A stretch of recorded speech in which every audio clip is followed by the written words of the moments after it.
né, o nível hidroaéreo, né? E a gente passa para um outro tipo de lesão, que é uma lesão de traumas geralmente tóraco-abdominais, traumas muitas vezes mais severos, né? Em que a gente tem a ruptura do diafragma com passagem de conteúdo abdominal para dentro do hemitórax. Se vocês olharem com atenção, né, a gente vê que esse tórax, além de estar perdeu a transparência, a gente olha dentro dele, a gente vê como se fossem austrações, né?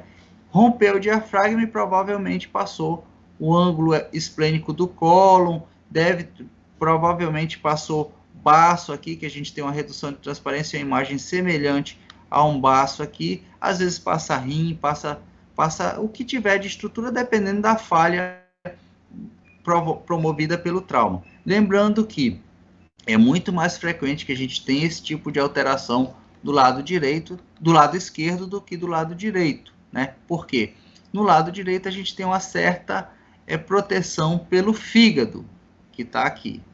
Aqui o ângulo hepático do cólon, o contorno hepático aqui. Mas isso pode acontecer também do lado direito. A gente, com muito mais frequência, vai observar esse tipo de alterações do lado esquerdo, né? Essa imagem aqui está muito mais fácil que vocês enxerguem pelo contraste que foi obtido nela, em que a gente vê uma alça intestinal dentro do hemitórax esquerdo. Desculpa, gente. Um outro paciente, um escanograma, né, em que a gente tem essa imagem preenchida por ar dentro do hemitórax esquerdo. A gente, se olhar na imagem, a gente vê que está o cólon transverso aqui e o ângulo esplênico aqui. Essa imagem provavelmente é o estômago dentro do hemitórax que passou por essa ruptura diafragmática, né? Um outro paciente, em que numa radiografia em perfil, que a gente vê o contorno diafragmático aqui, o esquerdo, o direito aqui, que é mais alto, e dentro do tórax, essas imagens preenchidas por ar. Se olhar com calma, a gente vai ver austrações, né, que se traduzem uma parte do cólon dentro do hemitórax, que por essa ruptura diafragmática. Aqui uma tomografia de tórax com contraste, em que a gente observa o estômago dentro da cavidade, dentro do hemitórax direito, algumas fraturas de arcos costais e líquido associado a isso. A gente tem um colapso do pulmão e líquido no espaço pleural. Esse tipo de exame aqui vocês vão ver com muito menos frequência, porque cada vez mais se deixou de fazer exames contrastados na radiografia, exames radiológicos contrastados, mas é uma forma também da gente confirmar essa alteração, essa hérnia diafragmática. A gente dando contraste oral para o paciente, a gente vai identificar que aquela estrutura que era preenchida por ar no hemitórax, na verdade, é o estômago que passou para o tórax através de uma hérnia diafragmática. Essa ferramenta é importante que vocês conheçam, que às vezes pode estar lá no interior, tudo, e pode tentar tirar uma eventual dúvida com esse tipo de exame, né? Com a tomografia hoje de cortes finos, a gente consegue com detalhes fazer reformatações em múltiplos planos e confirmar inclusive o colo da ruptura diafragmática e ter maior certeza do conteúdo. Que a gente vê aqui uma grande quantidade de gordura intraabdominal, né, dentro desse conteúdo herniário, e uma alça colônica, né, uma reformatação no plano coronal, uma reformatação no plano sagital, né? Como eu falei para vocês, é muito mais raro, mas não quer dizer que não aconteça, uma ruptura diafragmática do lado direito. Mas provavelmente foi uma grande ruptura, porque praticamente todo o fígado passou para dentro do hemitórax direito, né? E aí a gente tem lesões cardíacas, né? Essa aqui é uma lesão extremamente curiosa, né? Esse era um paciente psiquiátrico, que foi lesão autoinfligida com uma antena dessas de TV, essas antenas de rádio, né? E esse paciente, por incrível que pareça, mesmo com essa lesão, ele não fez nenhuma lesão, não teve um hemopericárdio, que poderia fazer um tamponamento e tal, conseguiram tratar ele com uma certa tranquilidade. Lembrando também que a gente tem estruturas no mediastino. Essa lesão no raio-x de tórax é mais difícil de vocês detectarem, é um diagnóstico mais difícil pelo raio-x, que seria uma lesão esofágica, né, em que a gente vai ver uma certa quantidade de gás no mediastino. Esse tipo de lesão, muitas vezes a gente não vê o ponto de ruptura esofágica, o que a gente vai detectar nesse tipo de lesão é o enfisema mediastinal, que vai ser a tradução desse tipo de lesão, né? Na tomografia, a gente tem muito mais facilidade de ver esse tipo de lesão. Lembrando também que principalmente nesses traumas automobilísticos, a gente tem muitas vezes um choque muito importante e uma compressão do externo sobre a coluna, levando a possíveis lesões de mediastino. No caso, esse caso em evidência é uma ruptura, uma lesão aórtica, né? E com grande alargamento mediastinal. Quer dizer, isso aqui é um volumoso hematoma no mediastino por uma ruptura, uma lesão aórtica. Lembrando que a gente, como eu falei para vocês, essas radiografias nem sempre são de grande qualidade, porque a gente faz como dá, né? O paciente estava com o relógio no bolso, provavelmente não tirou camisa, está monitorado, e a gente vai ver muito dessas coisas. É lógico que a gente muitas vezes não vai perder tempo querendo atingir a excelência na radiografia. O nosso principal objetivo é a gente ser o mais ágil possível, tratar esse paciente o mais rápido possível, né? Aqui um paciente com a lesão aórtica no istmo, com uma área de extravasamento ativo de contraste e esse volumoso hematoma mediastinal. Quer dizer, o mediastino, geralmente nessa região a gente tem uma densidade de gordura, né? E aqui a gente já está com uma densidade de partes moles. Teve um aumento de densidade nesse mediastino por uma lesão de aorta com formação de hematoma mediastinal. Só para discorrer a anatomia para vocês, aqui a gente tem a traqueia, o esôfago, que a maioria das vezes a gente não vê assim, porque ele está colapsado, mas aqui o esôfago a gente tem um pouco de ar dentro dele. Aqui o início do tronco braquicefálico e porção de cajado, porção descendente da aorta. Escápulas, arcos costais externos. O mesmo paciente, um corte um pouco mais superior, né, em que a gente vê esse hematoma mediastinal e essa área de extravasamento de contraste, nesse exame de tórax com contraste, né? Numa tomografia sem contraste, a gente veria só esse aumento de densidade e não teria certeza se tem um sangramento ativo ou não. E aí a gente pode chegar a lesões muito mais sérias, né? Muito mais importante, dependendo do tipo de trauma que esse paciente chegou. Eu não tive até hoje, na minha experiência prática, a oportunidade, graças a Deus, de ver uma lesão como essa, uma lesão extremamente grave, com uma laceração da parede torácica, né? Associado a isso, a gente tem um pneumotórax, né, o dreno torácico aqui, áreas de contusão pulmonar, atelectasia, pequena quantidade de líquido, um enfisema subcutâneo. Essas lesões são lesões que não precisa de uma tomografia para dar esse diagnóstico. Externamente, você vai estar vendo essa laceração da parede torácica. Provavelmente fizeram esse exame para ver as outras lesões associadas a isso. Só para mostrar para vocês também uma sonda nasogástrica na topografia do esôfago, né? Um outro paciente com a laceração de parede torácica, né? Inclusive com herniação do pulmão através dessa laceração, né? Áreas de contusão pulmonar, né? Aqui broncofonte direito, broncofonte esquerdo, porção descendente da aorta, artéria pulmonar, porção ascendente da aorta. aí a gente pode também lembrar que a gente tem, eu falei de lesões cardíacas, mas a gente pode ter num paciente, isso a gente tem que muitas vezes ponderar, associar com a clínica, a gente tem esse paciente com esse importante aumento de área cardíaca, né? A gente tem que ver se realmente isso é só o coração ou se tem alguma alteração neste coração. Isso aqui a gente tem que chamar atenção para, por exemplo, um volumoso derrame pericárdico, que num contexto de trauma muitas vezes é um hemopericárdio, né? Isso aqui tem que agir rápido, porque pode levar ao tamponamento cardíaco, né? O ultrassom na sala de trauma também ajuda nesse diagnóstico e muitas vezes no momento do diagnóstico a gente já faz a drenagem desse hemopericárdio, né? Numa tomografia de tórax mostrando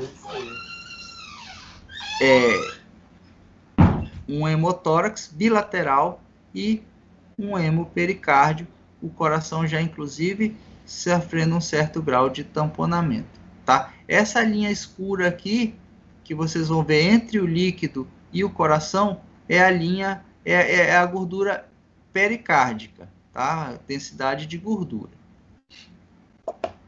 Também lembrando que a gente, além do pneumotórax, a gente tem o enfisema mediastinal, né? Arno mediastino, né? Isso muitas vezes traduz para a gente lesões de vias aéreas, uma lesão de brônquio, uma lesão de traqueia, onde esse ar extravasa para o mediastino. Lembrando também que uma lesão de esôfago também pode levar a isso.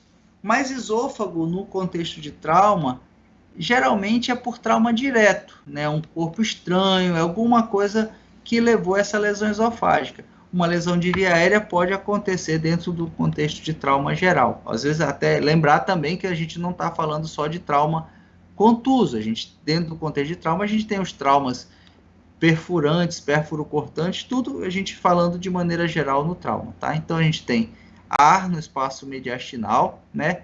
E associado a isso a gente tem uma área de contusão pulmonar, enfisema subcutâneo, né? Um outro paciente, nessa tomografia com contraste, a sonda nasogástrica, e a gente tem aqui a aorta descendente, veia cava inferior, veias hepáticas e ar na transição, no mediastino, na transição tóraco-abdominal, né? Um enfisema mediastinal. Lembrando também, só para finalizar, a gente tem este paciente, né? Finalizando com um pneumotórax bilateral, né? Áreas de contusão pulmonar, né? E um pneumopericárdio, quer dizer, esse paciente teve, provavelmente foi, eu não me lembro da história desse paciente, mas provavelmente um trauma pérfuro-cortante ou um trauma perfurante em que a gente teve esse extravasamento desse ar do espaço pleural para dentro do pericárdio, né? E aí a gente pode encontrar as coisas mais absurdas, por exemplo, esse paciente com esse trauma torácico perfurante, em que a gente, aqui é mais provável da gente encontrar isso, uma flechada, né? E como a gente falou no decorrer da aula, essa é uma das mensagens importantes que eu quero deixar para vocês. E infelizmente a gente não está ao vivo, eu gosto geralmente de colocar essa imagem e perguntar para os estudantes o que estão enxergando aqui dentro de toda essa história, de tudo isso que a gente falou até o momento. Se alguém quiser ligar o áudio e arriscar, seria legal, até porque a gente vai tirar uma lição importante disso. Quem podia me descrever essa radiografia, falar o que está enxergando aí, o que foi feito, como é que está tudo isso aí? Alguém se habilita?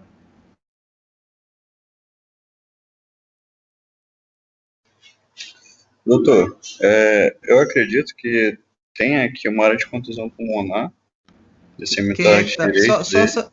Só para saber, é Matheus que está falando, né? Isso, Matheus Lopes. Beleza, Matheus, vai lá. Tem uma área de contusão pulmonar associada a um pneumotórax também, porque a gente consegue ver uma linha aqui. do parênquima em qual lado? No hemitórax direito. Hemitórax direito, tá.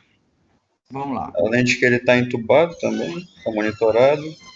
A linha que você fala de ar, a linha que você fala de ar seria aqui. Não, do outro lado. Aqui mais para baixo. É que eu não consigo mostrar meu mouse para o senhor, né? Sim, sim. Na verdade, nessa imagem, provavelmente pela projeção, vocês não estão tendo tanta resolução, mas isso aí é por causa da perca que a gente tem na projeção, tá? Mas a gente não tem ar nesse espaço pleural. Mas continua. Tu tá vendo uma área... Isso aqui que tu tá dizendo que é uma contusão pulmonar? Não, doutor, me expressei errado. Seria no hemitórax esquerdo. Tá, hemitórax esquerdo. A gente tem um hemitórax esquerdo opaco. Não tem. Lembrando, boa coisa para vocês. Isso é uma coisa que é comum e que eu não quero que errem mais, tá?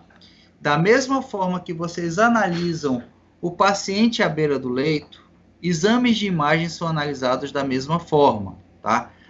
A imagem para a gente é apresentada como se o paciente estivesse deitado para a gente à beira do leito, vamos dizer assim. O paciente estivesse de frente para a gente, tá? Então, tudo que a gente enxerga à nossa esquerda é a direita do paciente. Tudo que a gente enxerga à nossa direita é a esquerda do paciente, independente do método, tá?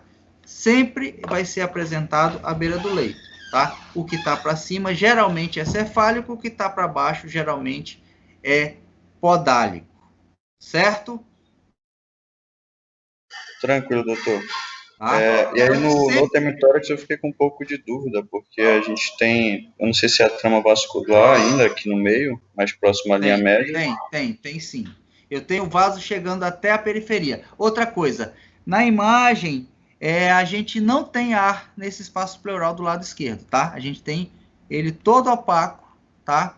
Provavelmente, aqui ele tem uma contusão pulmonar. Se tinha líquido, provavelmente já foi, o líquido ou ar praticamente já foi drenado, porque a gente vê o contorno diafragmático ser o costofrênico livre. Provavelmente isso aqui deve ter sido ou um pneumotórax que já foi drenado, tá? Ou associação de um pneumotórax, mas persiste uma alteração no parênquima, que é uma provável contusão pulmonar, você está correto, tá?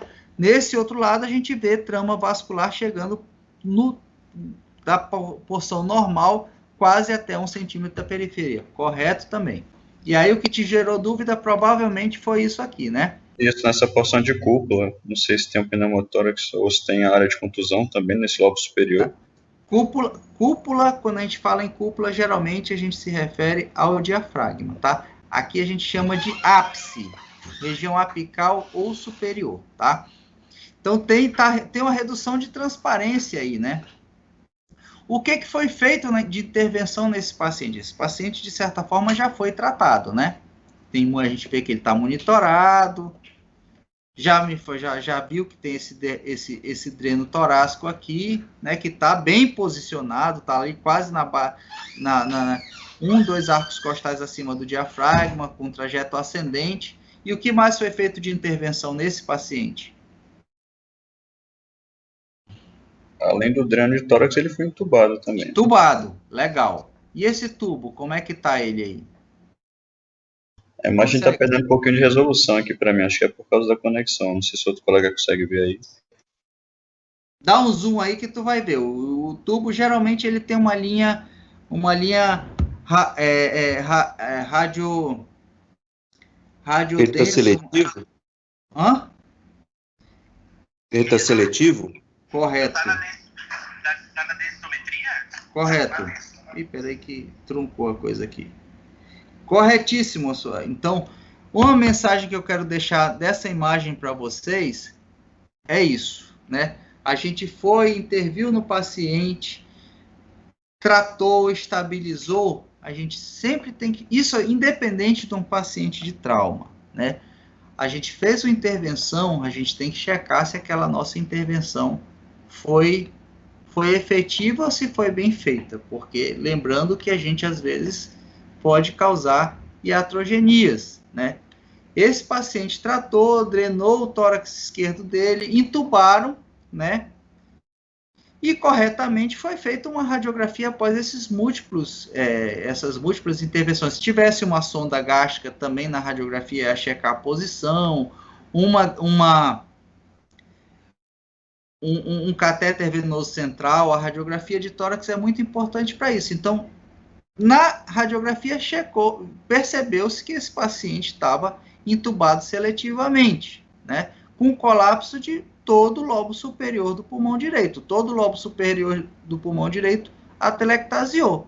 Então, provavelmente o colega, após ter percebido isso, ele reposicionou o tubo e para poder expandir esse pulmão, esse lobo que colapsou. Imagina, praticamente o paciente já não tem pulmão desse lado, porque ele está todo cheio de contusões. Ele praticamente só está respirando com o lobo médio e lobo inferior. E o pulmão direito, que teoricamente estaria normal, foi reduzido ainda mais a capacidade por intubação seletiva. Então, nunca esqueçam de checar o que vocês fizeram, né? Principalmente procedimentos intervencionistas. Intubou, lógico, primeiro cheque é estetoscópio, ventilação, checar tudo. Mas a radiografia ajuda a gente a isso.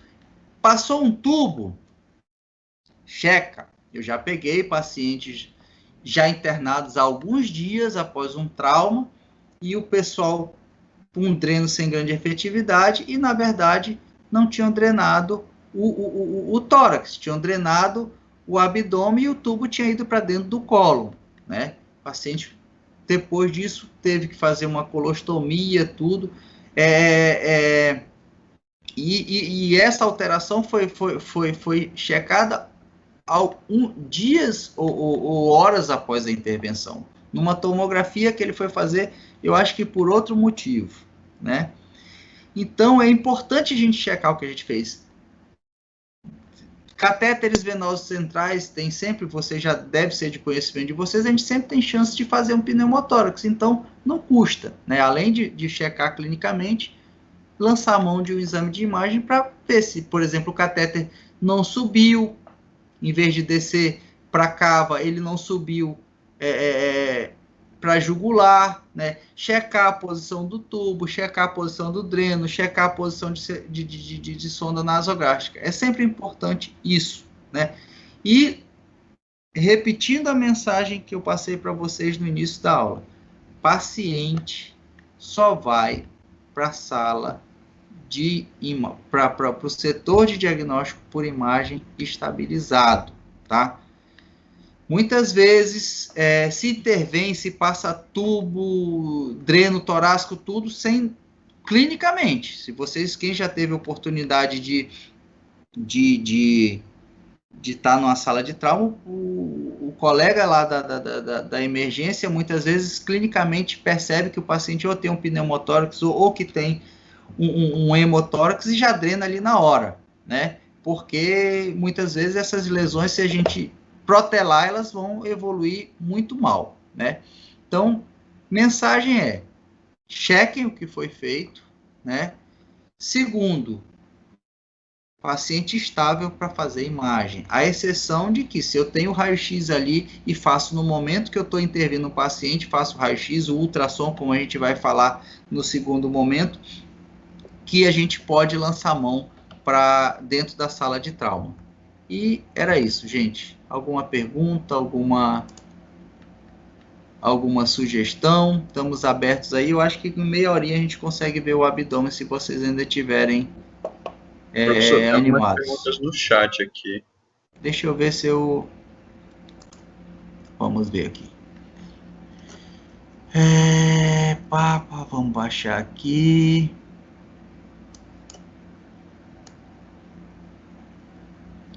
Professor, o que seria essa radiografia em spot? É uma radiografia localizada, né?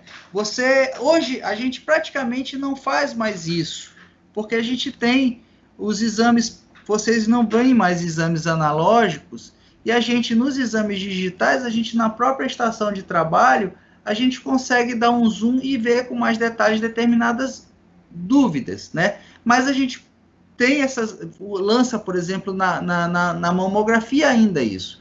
A gente faz uma magnificação, que é uma radiografia ampliada daquela região, né?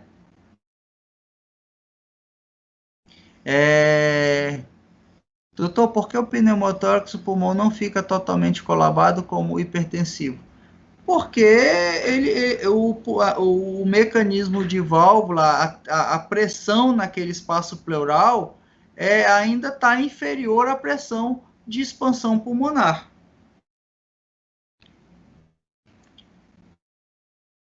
O hemopneumotórax, o raio-x foi feito com o paciente decúbito dorsal? Não. Naquela imagem que eu mostrei para vocês, não. Aquela imagem foi feita em ortostase. Se tivesse em decúbito, a gente não veria nível hidroaéreo, porque o líquido ia escorrer pelo recesso pleural posterior e ia se traduzir para a gente como uma redução na transparência do pulmão.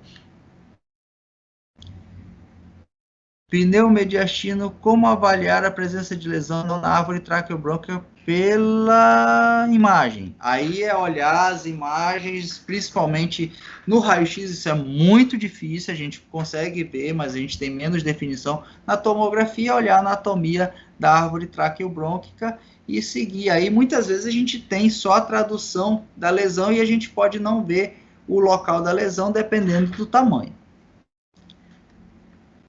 Isso. Mais alguma dúvida? Mais alguma pergunta? Bom dia, doutor. Bom dia. Eu quero um cafezinho. Oi.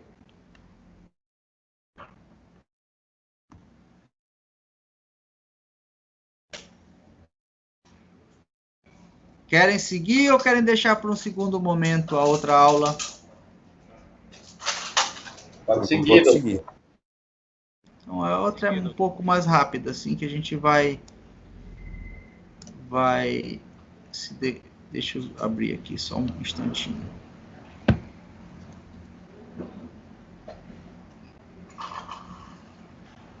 Cadê aqui?